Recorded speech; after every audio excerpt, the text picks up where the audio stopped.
Hello, everyone. Welcome back to another episode of ReConnect with Plant Wisdom. It's me, Tigre Gardenia. It's been a while since I've done a solo episode. Every single time I get ready to do one, I have this amazing guest that I end up recording, and then, time just escapes. And I'm like, okay, well, I guess I'll do it next week, and then next week, and then next week. It's been a very, very, very busy summer in such great and amazing ways. So many great podcast hosts. I'm the host, guests, plus lots of different activities happening here. And I've actually even been home for a while in Damanhur. I tend to travel back and forth quite a bit, but there's just so much good stuff happening that I've decided to stay for a little bit longer. And now that the Damanhur Fest is over and I'm picking up a lot of the Damanhur International pieces that are happening, I'm just really, fulfilled, excited. There's so many good things, which brings me to today's episode and the reason why I wanted to do this. It's been a continuing theme. You're sort of hearing it in my solo episodes, but also in some of the other things that I've been talking about, especially in the work that I'm doing with ReConnect with Plant Kin, which is my new workshop series that happens once a month. Don't worry, there's information at the end of this episode. I'll put some information, plus I'll also share it in the show notes. But I've been talking a lot about how much we are taught to tame ourselves. Have you ever noticed that? I mean, I'm sure, especially if you're, excuse me to say this, but if you're a woman, you probably know this. You've been told to prune away all the wild edges. And in doing so, you usually end up pruning away all the very parts of yourself. It's kind of like a person who has this beautiful rose bush and says, oh, I'm just going to prune. And in the end, it ends up like Morticia Addams was there and everything just got cut and all you have is like thorns. And so the very thing you wanted to prune away, which was your quote unquote thorny parts. Don't even get me started on the fact that in my opinion, that doesn't exist, but you wanted to tame that away. And yet that's the part that actually stays. And the reason is because these are the things that actually help you thrive in your harshest conditions. And they're the ones that are buried and are less understood. And rather than forming relationships with them, we end up kind of trying to get rid of them. Because really, one of the things I've been pondering, and in our plant-inspired masterclass discussions and in the book that we're currently reading for the Plant Wisdom Book Club, we've been talking a lot about what if wildness is actually our deepest intelligence? It's that core part of me that really knows those elements that are most important for survival. I mean, picture this, a single plant that's growing out of a crack in the sidewalk, right? No gardener planted key there. No one is watering key, and yet key thrives. And how is it? Key belongs to no one, yet key belongs completely to the ecosystem that key is living in. And in this context, right, when we think about wild, we refer to growing spontaneously in self-maintaining populations. It's about me being able to not just survive, but thrive in any environment.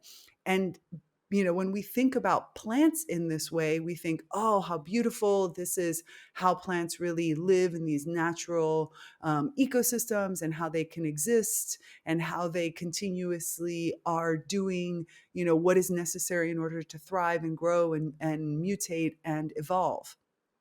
And yet, when we think about this for ourselves, we don't look at it the same way. I mean, just think of a weed, right? These beautiful wild plants that we talk about. For ages, kin have been revered for their medicinal and their curative values. But when society realized that they couldn't be controlled or tamed, then all of a sudden the word passes from, wild plant collaborator, from the apple of a herbologist's herbologist. Sorry. They pass through that phase of like, oh my goodness, these are the best plants in the world, to, oh no, this is bad, right? Because just the same as society couldn't figure out, oh, wait a minute, these are plants that anybody could use. You don't need a specialized doctor. You don't need to you don't need to listen to anybody else. You can follow your intuition, connect directly with these plants, and decide whether or not that plant is going to heal you. And all of a sudden, that these plants are now labeled bad once you realize that you can't control or tame them. And your wild plant parts, I can't even speak. I get so excited. Your wild parts are actually the exact same way. They come from this essential nature, the combination of your instinctual animalness and that presence of that plantness. And they can actually be extremely constructive. These wild parts that are untamable, that are, and I wouldn't even say untamable, I say you can guide them, you can work with them, and you might not be able to completely, you shouldn't eliminate them. And that's, I think, what you mean by taming is people is the idea of like, let me break it. Let me break you like you break a horse. Oh God, I hate that statement. And so these are the parts of you that have been labeled as destructive, but in reality, they're extremely constructive.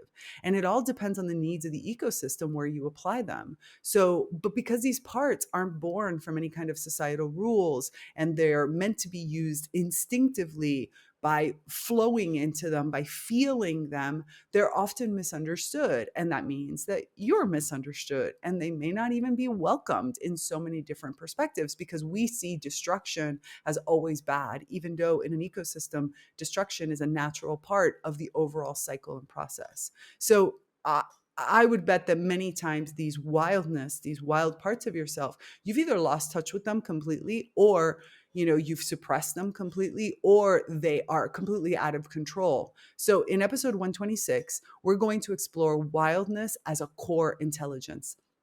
How wildness is actually a source of resilience, adaptability, and authentic expression, and how plants really model this for us, and how you can rewild your own inner landscape. So, in this episode, I'm going to share with you ways to help you remember your wild intelligence so that you can thrive in these ever changing conditions that we call life. So, let's get into it.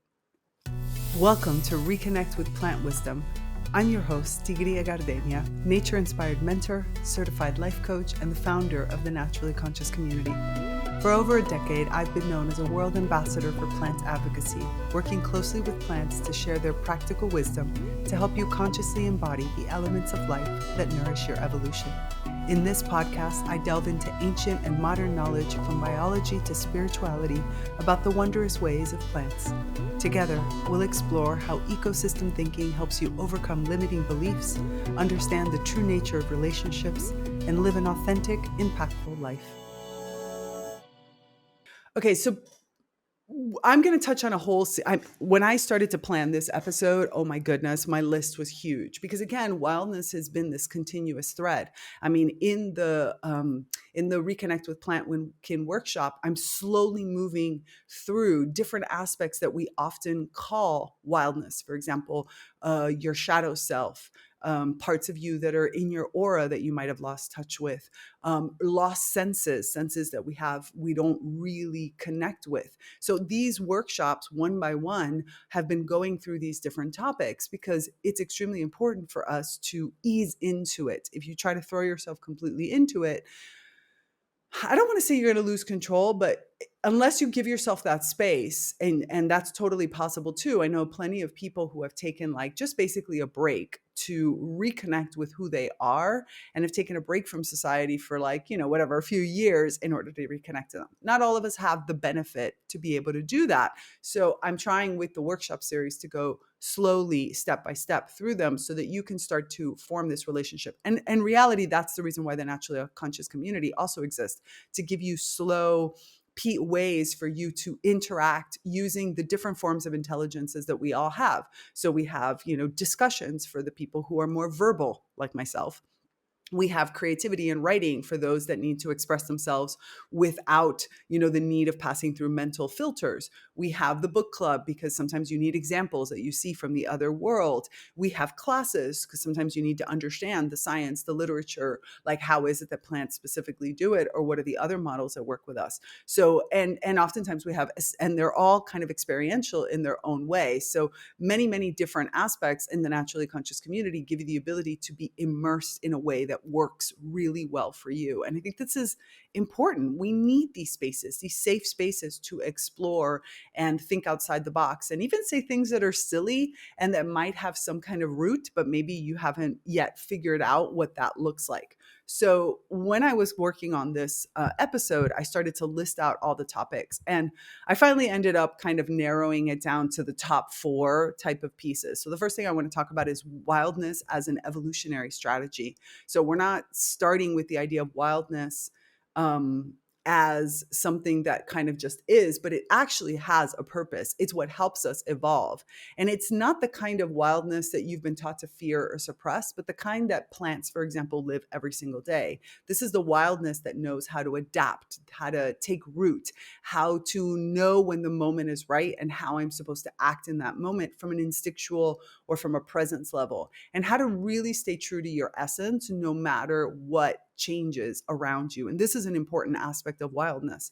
Your wildness, that part of you that is to a certain extent untamed, is, I heard a beautiful phrase that I've started to use now in one of the interviews that I did, which is your essential nature. I call it your true nature, but I like essential nature. It's that part of you that is just true to your core. And that has, because it is true to your core, it has to have like 360 degrees. It has to have the part of you that is destructive and the part of you that is constructive, all built into it. So in a few minutes, when we get to that, I'm going to share with you how plants embody this type of intelligence, and how reclaiming those wild edges can help you thrive in the shifting landscape. Especially, the world is just changing so fast that this wildness becomes extremely important for us to be able to connect to. The next thing I'm going to talk about is the ecosystem principle applied to wildness. Wildness doesn't just shape individual plants, right? It keeps the entire ecosystem alive, because each one of these plants, each one of the animals also, and the insects and the water, all these different elements are being true to their core, and so therefore they express themselves and can, with such comfort and ease, that they can easily adapt and modify and work. Storms, wandering seeds is what I wanted to say. Expanding roots is what I was thinking of. I need to slow down because I'm getting excited, and so I'm going too fast. Basically, what I'm talking about is all these things that we call disruptions, right? Things that disrupt the normal harmony of what we think it should be. And these are, but instead, in the natural world, what keeps nature diverse, what keeps nature resilient, what keeps nature expanding and thriving, because these storms or these seeds that pop in out of nowhere because they just flew in actually change pieces and help better adapt to what's happening, whether that's plants that fly in via seeds, but that end up being really great for shade in moments when there's more sun because of climate change, for example. And all of this is actually really true to us as human beings. Sometimes breaking away from what's controlled and familiar is exactly what you need for new growth to happen. As I'm recording this, I'm getting ready to go on a solo retreat. I'm going to take 2 days by myself, where I've booked a place away from where I am in the mountains, going in, and I just want to spend 2 days with my own thoughts, away from my familiar settings, no computers, no distractions from these types of things, my notebooks, a spa, also some nature hikes. And I'm just going to spend 2 days in my own kind of solo retreat. And this is a way for me to get back in touch with my own wildness. And this is what's important for growth. So I'm going to share with you some other stories of how we can do this and how we can really stay in connection in that way. The other thing I want to work from containment, like moving from trying to contain your wildness, which is what I think, to flowing with your wildness, to having a mastery over those, characteristics and traits and talents, and at the same time knowing how to flow. We often say here in Damanhur the idea of guiding synchronicity, because you can't really control synchronicity. Synchronicity is going to flow in its own way, and I need to be able to guide it in the direction I want, but also be able to use it to my advantage and know how in order to work with it. And in the human world, we're often taught to hold ourselves in, to stay within the lines, to fit neatly into expectations. And as we know, plants don't do that. I mean, you can give a plant a planter, a pot, and the plant is going to grow, but in whatever direction you want. I have these beautiful kind of cactusy like plants that are growing in front of me. I don't know what species they are. I've actually never wanted to look it up. I love them. They come from the south, can come from the south of Italy. I have no idea how they made it into my home, but they were here when I got here. And they have like this one main spike with like all these other little parts. I have no understanding whatsoever. I put a pot and I'm like, one has a round pot, one has a square pot, because I'm trying to understand how this plant wants to grow. And it's been really interesting to like, where do the spikes come out? When instead do they let go of the spikes? Now there's like all these little babies that are growing, and which ones are going to grow tall like the mother. It's really fascinating to me. And it helps me see how stretching, expanding, and reaching into every space really helps you show who you are, and that you have to explore these. Pulling out spikes sometimes, and other areas are really soft and smooth with no spikes. So, in this section, I'm really going to explore what it means to move from self containment into flow, and how plants can guide us to do the same. And then I'm going to talk about preparing the ground for your rewilding. Look, rewilding doesn't happen just by accident. Yes, wildness is instinctive, it's a part of you, but for it to thrive, even that needs the right conditions. So, seeds need light and water and good soil. And in this section, I want to talk to you about how do you prepare your own personal ground? Because again, if you have not allowed that wildness of yourself to really come out, it's, it's strong and it needs experimentation. And so in this section, I really want to talk about how do you create, yourself and your community, and prepare and explore and give yourself space and permission to also make mistakes so that your wild intelligence can grow strong and steady. So by the end of this episode, if I've done my work right, I want you to see wildness as this core form of intelligence that you have, just like you have emotional intelligence, just like you have mental intelligence, but wild intelligence is also important. And for you to identify at least one area in your life where you really want to reintroduce this wildness, just start thinking about what you want to do to invite more wildness into your life. And I've got some special stuff to help you with that. But before I go into all of this in depth, I want to invite you to connect to one of my eco-conscious business partners, because when you support them, you support the germination of more intentional business all over the world. If you're ready to elevate your podcasting game, Zencastr is the way to go. I love how easy it is. You just log in through your browser and start recording high-quality sound and video with your guests. No more technical headaches. I've got peace of mind knowing that Zencastr's multi-layered backup ensures my sessions are always secure, even if my connection gets a little wobbly, which often happens living in the mountains. And let's be real, who hasn't worried about how they sound? Zencastr's post-production magic helps me achieve the perfect podcast loudness, and cutting out background noise is just a click away. But what I love most is that Zencastr is an all-in-one platform. No more juggling multiple tools and services. With Zencastr, I create, produce, and distribute my podcast to Spotify and Apple and other major platforms, all in one place. So join me to make your podcasting journey effortless and enjoyable. Go to tigriagardenia.com/Zencastr to get my coupon code NCC Sprout, and you'll get 30% off your first month of any Zencastr paid plan. I want you to have the same experience as I do for all of my podcasting needs. And it's time to share your story. Okay. Let's start with this whole concept of wildness as an evolutionary strategy. When I say wildness, I am not talking about chaos necessarily, although wildness can be chaos, but chaos again is a trait.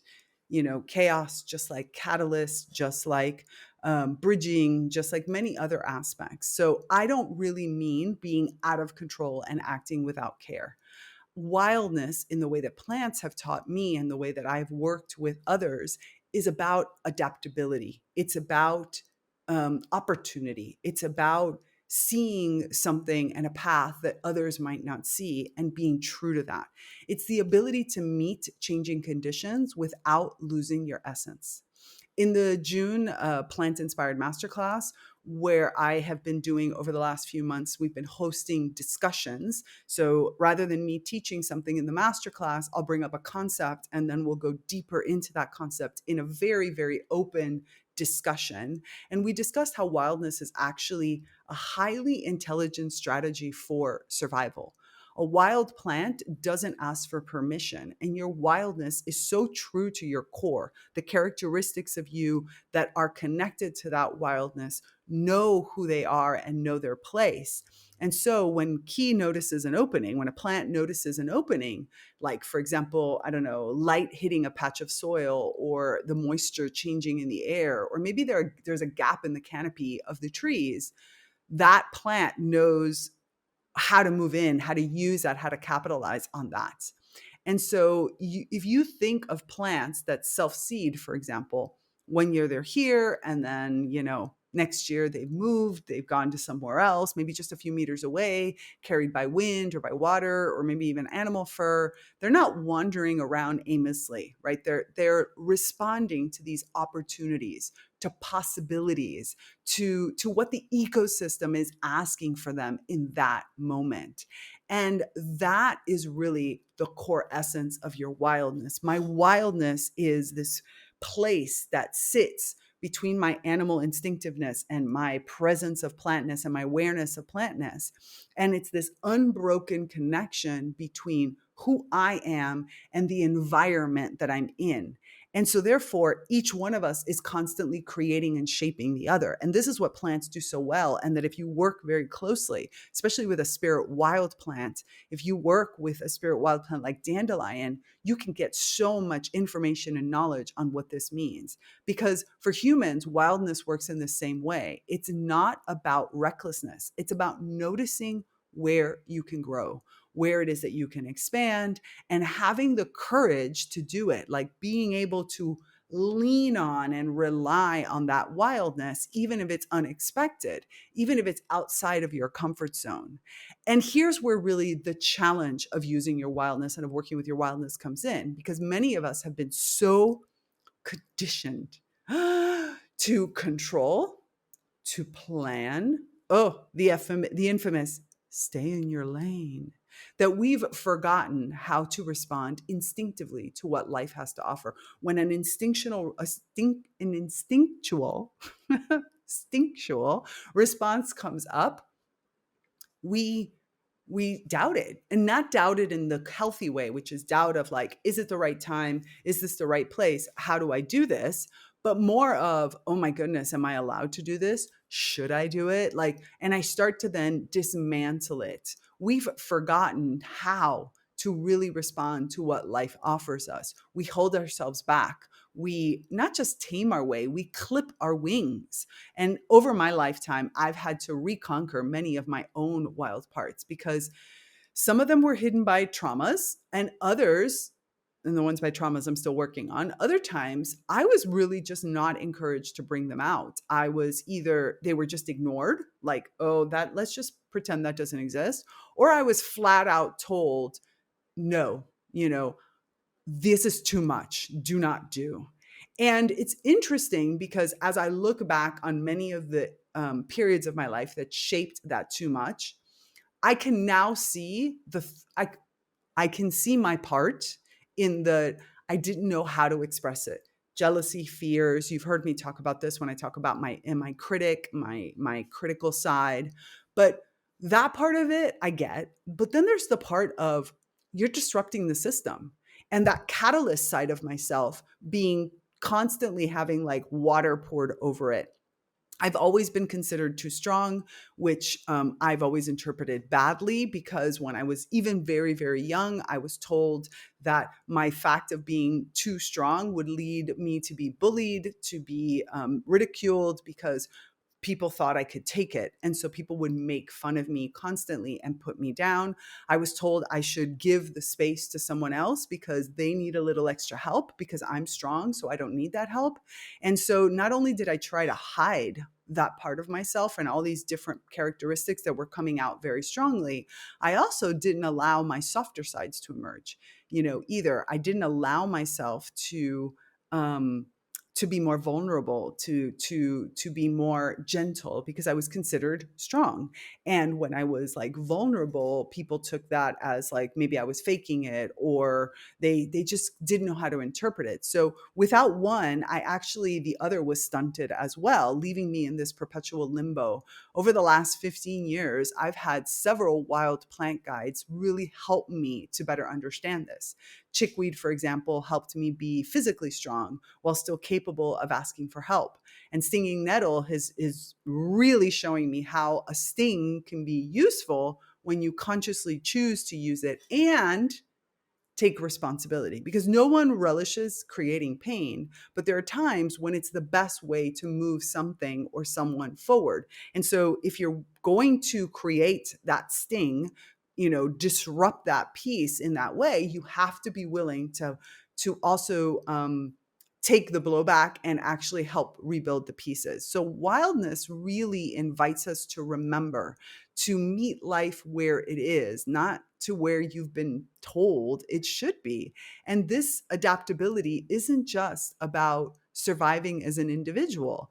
It's also the heartbeat of entire ecosystems. It is this, moving and instinctually capturing the moment and then building off of what others have. In Damanhur, when we talk about art, one of the canons of Damanhurian art is that Damanhurian art builds off of Damanhurian art, and also it builds off of where it last left off, which is also kind of one of the canons of stigmergy, or one of the aspects of nature that is about, I pick up somebody else's trace and I continue on with that because I know that that's the right thing to do. And that's part of also your wildness, is being comfortable enough to like pick up that trace and then build from that trace in my own way. And that sometimes means that trace took us up to here, and now I need to destroy a piece of that in order to be able to grow further, because if I keep it where it is, it's too stable. And so all of that is really about getting deeper into your own wildness and your instinctual self. When it comes to your ecosystem, you want to really think about, how do you apply these principles? Like, what is it that it means to create an ecosystem when it comes to my wildness? Because another thing about wildness, another myth, is the idea that wildness means you're on your own, right? Like the wild one is like, a lone wolf and doesn't do anything with ever. But in nature, wild elements are not really mistakes. They're actually the pulse of renewal, which means that they're necessary inside of an ecosystem. When a storm knocks down an old tree and suddenly light floods the forest floor, or a seed drifts from a parent plant and lands in a place that no one planned for before, there is just an opportunity for wild growth. And that growth includes many different species. So in reality, your wildness is actually what forms union. It's not what separates you.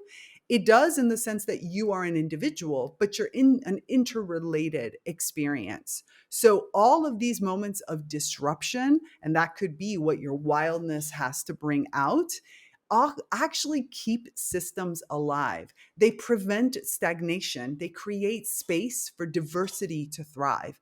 And I just want to be really clear for a second that I am not talking about extroverts versus introverts. You can still be wild and be an introvert and be quiet. Like I said, I'm going off right now to a 2-day solo retreat. I will most likely talk to very, very few people, because that's my goal.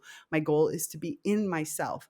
This is me honoring my wildness. This is me exploring this part of myself. This is also me disrupting my own systems by doing it. So please don't mistake the idea that wildness means, the crazy woman or man in the forest that, you come near and just like chops your head off. Wildness can also be expressed in so many different ways. And in our own human life, we have our own versions of storms and of wandering seeds and of expanding roots and of all those types of disruptors. Sometimes they come from the outside, like unexpected events or losses or opportunities. And sometimes we choose them and we build them from the inside. We decide to move, we decide to change, or to break a familiar pattern, like what I'm going to be doing by getting out of Dodge for 2 days. one of the clearest examples of this in my own life happened in Damanhur when I decided to move out of the nucleo that I was living in. I had been living in this nucleo for many, many, many years, many years. And for those of you that are kind of new to this whole Damanhur talk, Damanhur is actually, our nucleos are shared homes. We live in groups of anywhere from 5 or 8 all the way up to, like, the biggest one I lived in was 31. And so these are kind of little communities within the larger Damanhurian communities. And the last nucleo I lived in, I loved the people. Okay. I loved the people. I loved the house. The house was beautiful.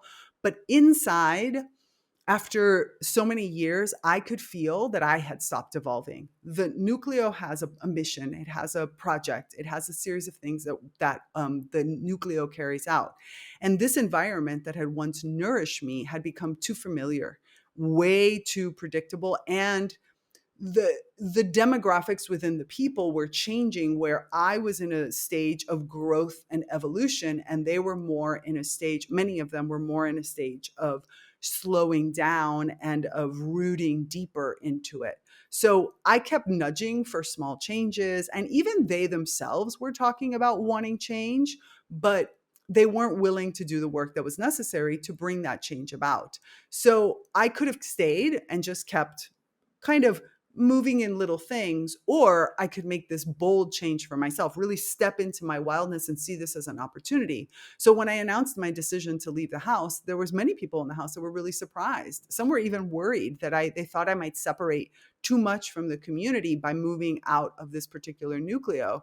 And I understand that that was the concern, but I also knew deep down in myself that this wasn't about leaving. It was about capturing or taking advantage of an opportunity that was being presented to me. So I first moved into kind of an ecotone phase where I was in that liminal space between connected to a nucleo family and being completely detached. I connected to another family, and I would do some of the routines that you normally do living in a nucleo, but I was doing it in this other one while living someplace different. And it felt strange, and it was kind of cool. It was a great family, again, great people, and I learned a lot of stuff.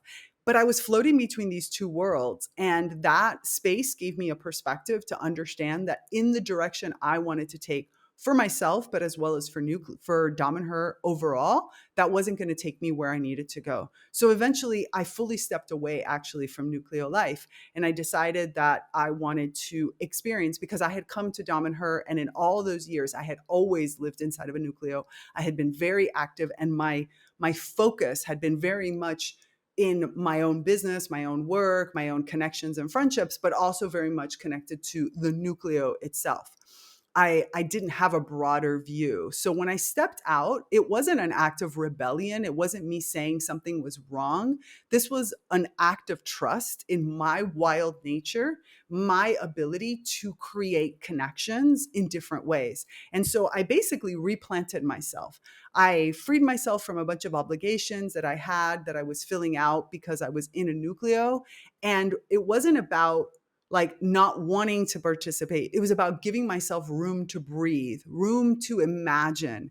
And with that space, I began connecting with other members of the community in new ways, people that were outside of my nucleo, people that were outside of my nuclear community, because we have these kind of regional communities that a number of nucleos, which oftentimes is what you stay with. These are the closest people you hang out with. I started hanging out with friends a lot more, and I started spending time working on different types of projects, kind of making myself known for who I am today rather than who I was when I first arrived. And I started to share a lot of my talents without filtering kind of to the nucleo, or without being afraid that I couldn't give myself too much to those because I had my nucleo to go to. I even stepped away from other things that I had been doing in Damanhur kind of full time since I started. And I said, oh, okay, I'm gonna allow my wild nature to just sort of explore in other ways. And it was amazing because I found myself kind of really drawn to transversal projects that cut through all of Damanhur. So they're more federal projects, which is funny because that's sort of the way my mind thinks. My mind thinks big. My mind thinks overall systems and approaches. And so I found myself able to work on initiatives that cross these unusual boundaries, and they touched multiple parts of Dom and Her at the same time. One of those is Dom and Her International, where you've started to hear me talk about in social media and such, which would never have been possible if I had stayed in my own environment in the nucleo, because it didn't allow my kind of gregarious and collaborative part to really come out. I didn't have the bandwidth to, or the environment to show. I had spent many years in a nucleo sort of healing, growing, understanding that part of life that I had. And now I had the opportunity to think about that in a very, very different level. So I became an instructor for Med Action, for new initiates here. And I made my talents known and was asked to start collaborating on projects. And it's funny because at the beginning, I was literally told, like, we kind of want you to collaborate on this, but we're afraid of collaborating. And some groups even originally said no when other friends of mine asked them, like, you should talk to Tigria. And they were like, well, we remember Tigria as being blah, blah, blah, blah, blah, which was true at that time. So I kind of was like, you know what? I need to show who I am today. And inside of the nucleo, I'm not doing that. So all the things I would have struggled to do while in the nucleo, since I was a different phase of my life where I felt, where I really felt like I could break new soil and evolve to a new level. And that choice to break away, to really sit with my wildness, to disrupt what was happening, to plant a seed into new territory, for me ended up bringing me even deeper into what had brought me to Dom and Her 10 years before this, or whatever it was when I did this. So I had to give space to that part of myself. I had to till the land, to aerate the soil, to really move into new areas of growth. And while I felt guilty about disrupting the balance of my nucleo, by then, luckily, I had learned how to use these destructive characteristics with gentleness and with kindness. So I didn't break all the ties with my old nucleo. I still have lots of friends, although I did ruffle some feathers at the very beginning. But after the dust settled, they fell into a new, slower pace, and I can continue my rapid pace and my larger yields that I was starting to have. So in the end, it was all about my ability to tap into that wild aspect of myself and connection that doesn't have to have this like specific way of doing it. And so it could be a wider kind of connection, one that allowed me to really contribute in ways I couldn't have imagined before. So the lesson is really simple, but it's not easy at all. Sometimes to keep the ecosystem of of your life thriving, you have to invite that wildness that really disrupts. You have to risk disrupting what's stable so that something richer and more alive can actually take root.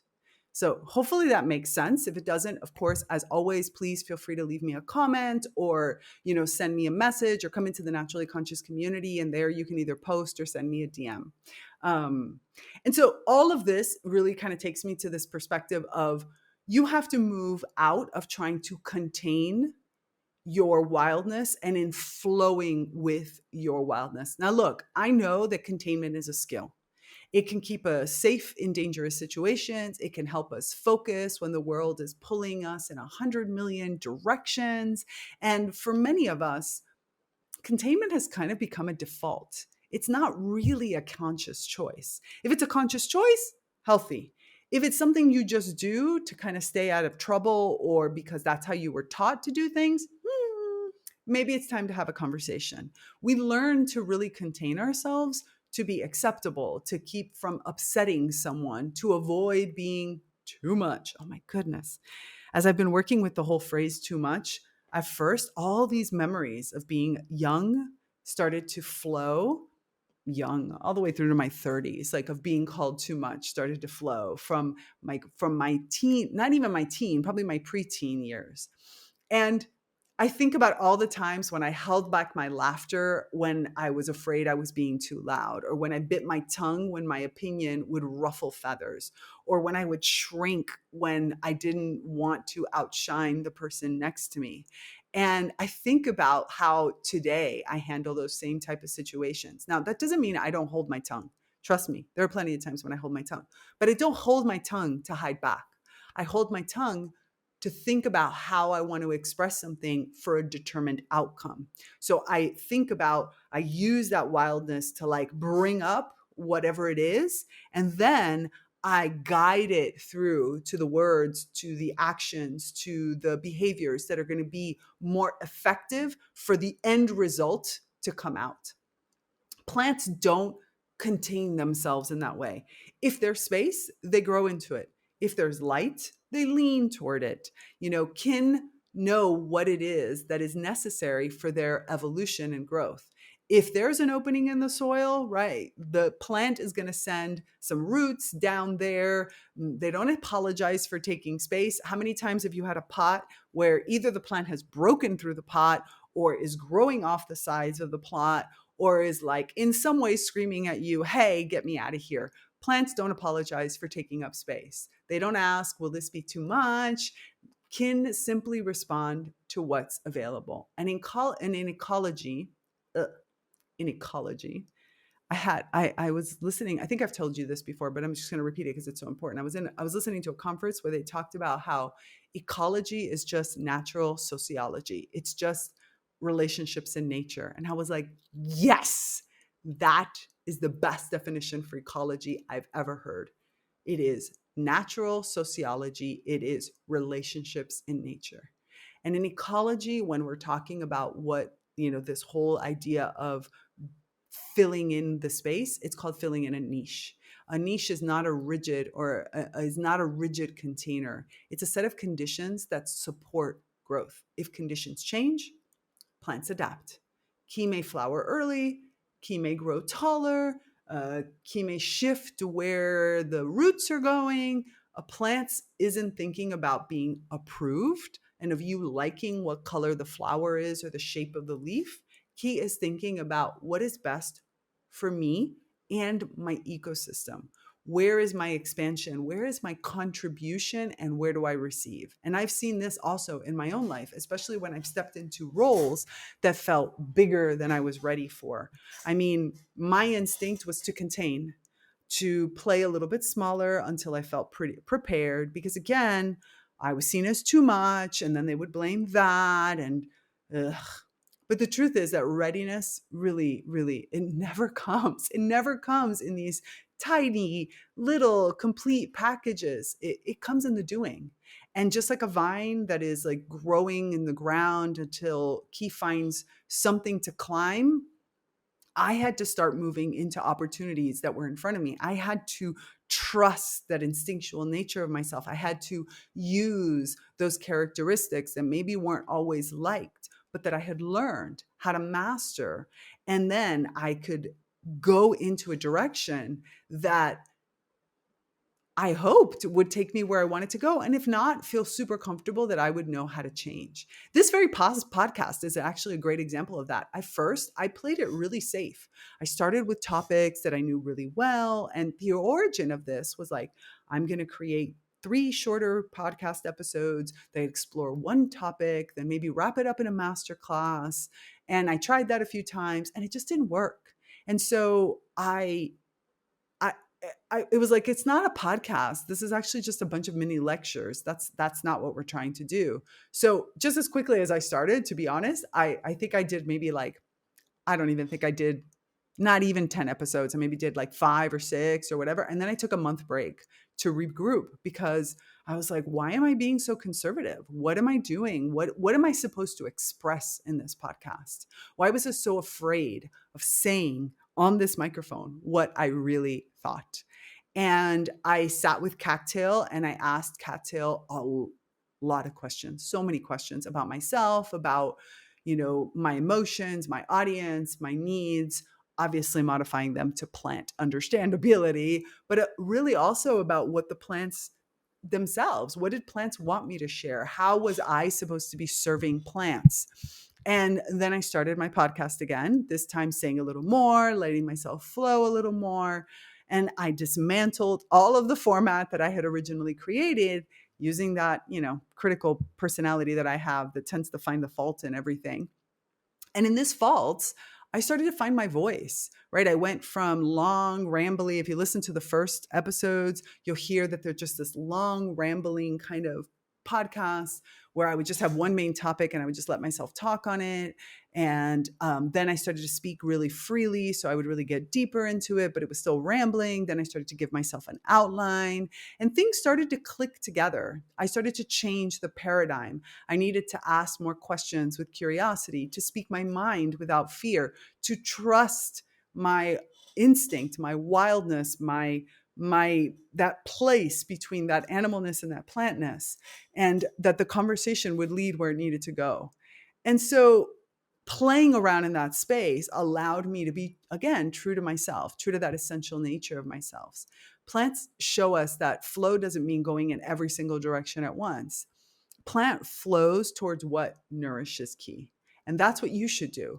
Trust that your instinct, that wild part of you, that part of you that doesn't have any rules, that doesn't follow the expectations, that really just trusts in themselves and can lead you where it is that you will be most nourished. And invest in that. Invest in growing out those parts of yourself, those branches, those roots, anything that is necessary to bring that part of you to life. And let go of the ones that drain your energy, the ones that you try to contain all the time. Flow is about direction. It's expansion with purpose. In human terms, it means asking, where is there light for me right now, right? Where is this fertile soil? Where can my roots stretch deeper? And where, how do I say this? Where are the spaces that are going to keep me healthily contained? And where are the spaces that are going to allow me to expand? So for me, practicing flow often means saying yes before I figured out every single step, which is still scary as hell. It means showing up to conversations I feel unprepared for, even though I've prepared. In other words, it doesn't mean being reckless. I still prepare, but I also allow myself to be in awe and in wonder and to follow where that is because I trust in myself. I trust in my true essence, my wild nature. I trust that my wild intelligence is going to meet me where I need. So I prep. I do the things that are important to make sure that I am ready, but I don't let that hold me back from also jumping in when is necessary for me to push beyond what feels comfortable. Containment has its place, but when it becomes a cage, it stops being protective and it starts being limiting. And flow is what keeps life moving. And your wild intelligence, and I'm pointing at my head, which is not exactly the right metaphor for those that are watching the video, because it's not about mental and it's not even about emotional. It's about that space in between that allows new connections and ideas and experiences to emerge through a series of characteristics that know how to create life, that know how to sustain life, that know how to merge and evolve new lives. Plant reminds us all the time that if there's space for you to grow, you're meant to grow into it. Not later, not when it's perfect, but now. And so to do this, you have to prepare the ground for your rewilding. If you have been containing for most of your life, do not expect to just peel off the Band-Aid and everything is going to work. If you want wildness to flourish, you have to give it somewhere to take root. It's not about forcing it. It's about creating those conditions where it can emerge naturally. This is what I mean in my coaching by creating your living ecosystem. In the plant world, this is obvious, right? You don't expect a delicate little woodland flower, for example, to bloom in the middle of a paved parking lot, right? No, that flower needs you to clear space, to nourish soil, to create conditions of light that are very similar to that woodland environment. And all of this you have to protect that little plant from being trampled before it's ready. So you have to understand your own true essence. Are you more like a delicate woodland flower, or do you need lots of shade, lots of water, lots of different aspects? Or are you more like somebody who's already experienced and let your wildness sort of start to take hold? And so who cares if there's just a parking lot? There's a crack right there. That's where I'm going to grow. So you have to think about making the space that is necessary for you physically, mentally, and emotionally. I told you I'm going away for 2 days because I realized that over the last month, I've been really going through a massive transformation, and I've been trying to do it while I'm going through other things that are happening, right? I have been taking space, but I have been also been very busy, and I've been trying to enjoy the summer and all these pieces. And now I realize that I need to make more space inside of myself in order for this new level of wildness to really emerge, for the parts that I've been containing or hiding or silencing to take place. And this is what you need to do. One of the most practical steps that you can take is to notice where you already feel that where you already feel really safe enough to be fully of yourself. Where are the places where that part of you is already starting to emerge in a safe environment? It might be with certain people, it might be with certain types of places or during certain types of activities. These are your fertile patches of ground. This is where you know that you can start to expand on your own wild expression and test the waters, see how it lands. Even tell people that you're doing this if that's what you are, what you need. And to find that safe space is extremely important. It could be with someone like me as a coach or inside of the naturally conscious community. It could be a work environment where you tell people. I once did that many years ago, where I told my office, hey, I'm working on this part of myself. I just want you to know, if you see me slipping into this behavior, please feel free to have a conversation with me. I wanted my true essence to really come out, even if it was a bit of career suicide, but that's another conversation for another day. And the next step is for you to keep building more of these safe patches until you feel safe no matter where you are. Even if you say the silliest thing, even if you make a huge oops or a mistake, but even if you express something in completely the wrong way, it doesn't matter, because you're comfortable enough with who you are that everything becomes a safe space. So at the beginning, you might not be there. So this might mean setting up new, for example, membranes, that I keep calling them. I know most people call these boundaries, but like we talked about in episode 74, if you remember, we talked about healthy boundaries. How is it that a plant would keep them? And they would keep them by doing something that is a living membrane that evolves alongside of you. So go back to that episode if you don't remember and go listen to it, because I think it's a really important aspect as you're growing out your wildness for you to really connect to the idea of don't create boundaries, but create these moving membranes that you can then choose to consciously open and close as you express yourself and as you explore more parts of yourself. Because safe spaces really mean they can mean anything, to be honest. It can mean rearranging your schedule so that you have more quiet time to reflection. It can mean making space in your home so that you feel inspired and grounded. It could be in a community, preparing, having an environment where you have a group meeting or a group type of activity that you feel safe in. Or it could just mean cultivating different types of relationships where differences are valued and not feared.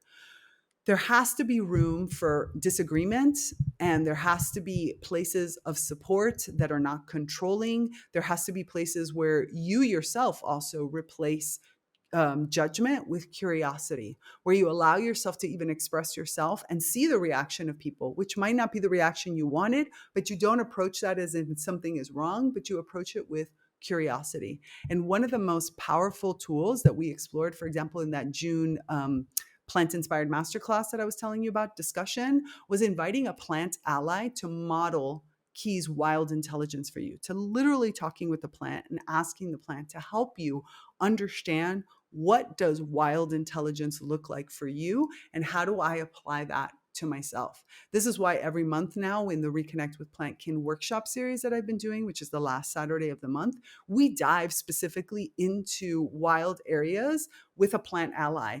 And we work on how to reconnect and reactivate that area. And this part really gives us, in that safe space, the ability to start to work directly, because you might not have even had contact with this part of yourself, and to start building out this wildness inside of you, to reconnect to all these parts of this wild inside of you, and to develop this intelligence. And these programs, for example, are all found inside of Blooming Sprouts, inside of the Naturally Conscious community. Again, don't worry, the details and the links are all in the description, but inside of the Naturally Conscious community, Blooming Sprouts, that's where you want to go.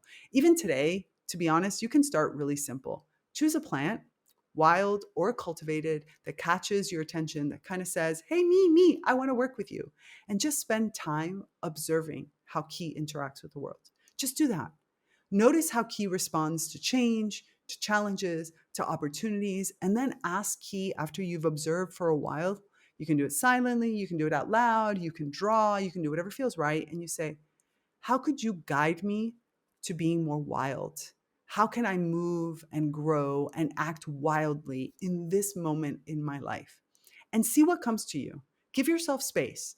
Draw, like I said, journal, dance. I had the other day we had our budding artistry, which is where we use anything other than just writing in our weekly sessions. So normally we do wild mind writing, and once a month we do budding artistry.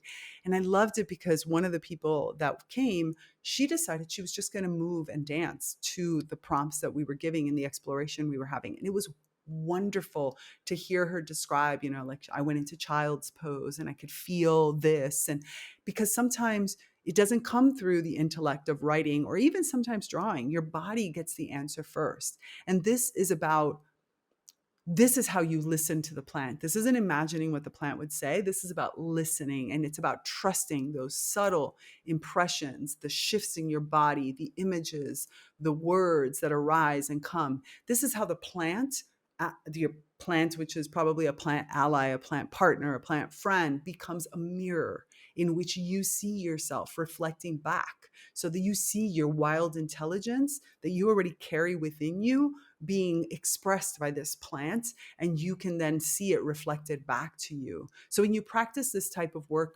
regularly, something inside of you truly shifts.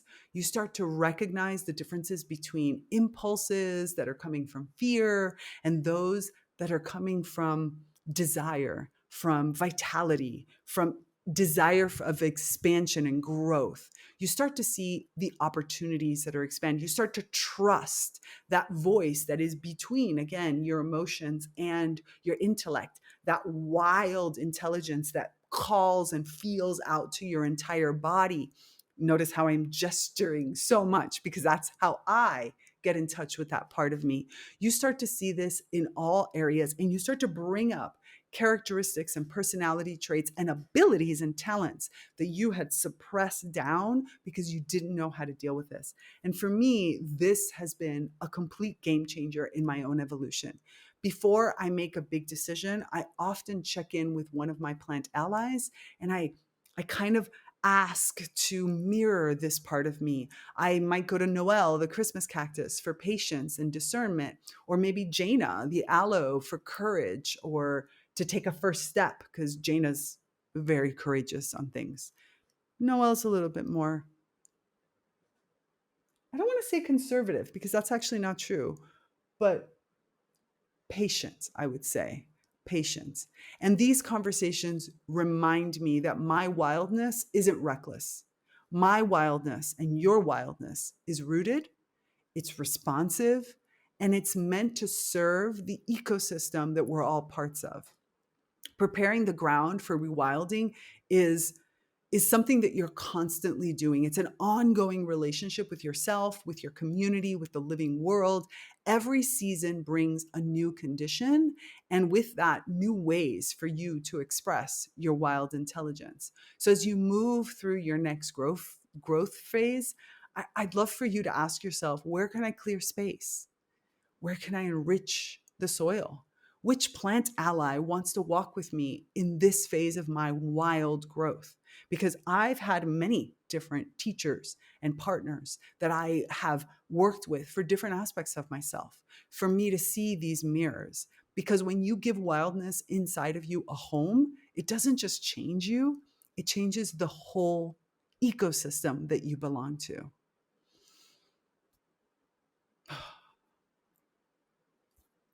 I know we've talked about a lot of things in this episode as we sort of wrap everything up.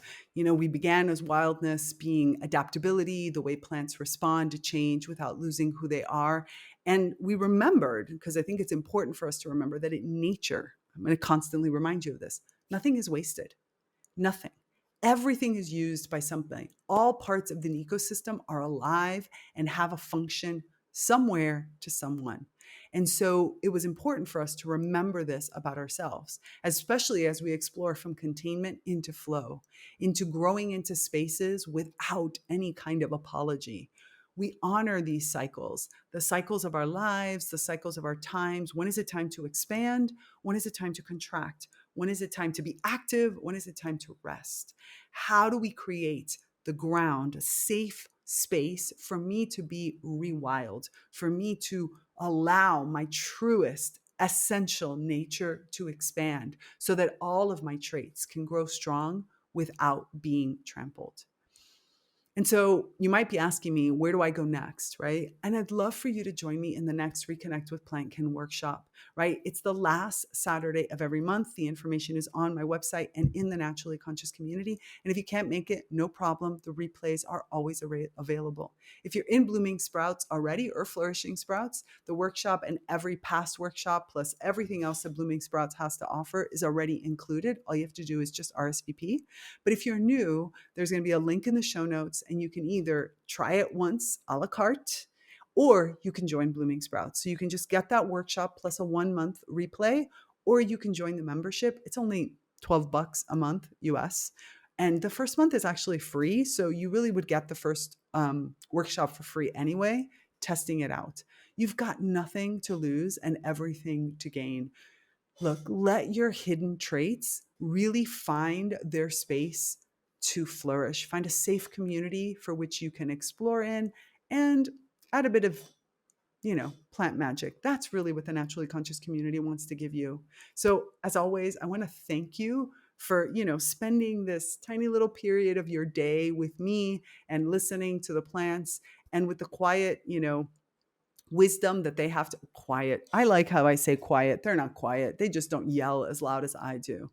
Your wildness is hopefully waking up, and I would love to wake this up together. So if you've enjoyed this episode, share it with a friend, who's strong. I can make a lot of metaphors, but I don't want to. Share it, please. Just share it with your friends, leave a review, tell everybody, hit the like, hit the subscribe, hit all those buttons, follow, whatever buttons you have that tells people, hey, this is a great podcast for you to listen to, please hit them. And if you're feeling a little stagnant in yourself, if you're not really feeling like you're growing or you don't know how to get in touch with your wildness, feel free to reach out to me. There's links in the show notes for you to be able to book a Root and Rise discovery call. And I would really just love to have that conversation and help you find your way.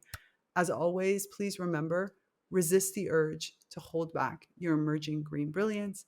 I will see you among the sprouts. Thanks for tuning in to this episode of Reconnect with Plant Wisdom. To continue these conversations, join us in the Naturally Conscious community, your premier online ecosystem for plant reawakening and accelerated evolution and co-creation with other kin. Here, you'll find expansive discussions, interactive courses, live events, and supportive group programs like the Plant Wisdom Book Club and the Sprouts Writing and Creativity Group. Connect with like-minded individuals collaborating with plants to integrate these insights into life. Intro and outro music by Steve Shuley and Poinsettia from The Singing Life of Plants. That's it for me, Tigria Gardenia, and my plant collaborators.